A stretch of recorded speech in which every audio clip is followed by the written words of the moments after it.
বন্ধু ফুচকা খাবি নাকি? খাওয়া দাওয়ার কেউ না বলে রে। তুই খাওয়াবি? আমি তো ভুলেই গেছিলাম, ডাক্তার আমাকে টক খেতে বারণ করেছে। ও চ, আমি খাওয়াবো। অত করে যখন বলছিস চ তাহলে। দাদা 2 জায়গায় ফুচকা দাও তো। তাও দিচ্ছি। কাকা টকটা একটু কম হয়ে গেছে। টক কম হয়েছে? তুই না ওষুধ খাচ্ছিস? হ্যাঁ মানে ওষুধটা অনেকদিন আগে খেয়েছিলাম। তাহলে তুই আমাকে মিথ্যে কথা বললি? তোর টাকায় খাবো বলে। টাকা দে। কিসের টাকা?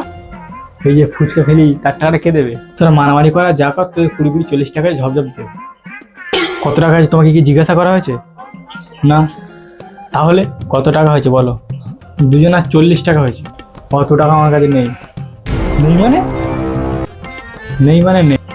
ছোট রডটা বার করতো। মজা করছিলাম দাদা, মজা করছিলাম। মজা? একটা বাড়িতে তো সোজা করে দেবো। দাদা আমার ভুল হয়ে গেছে, টাকা না। আর এরকম করবো না।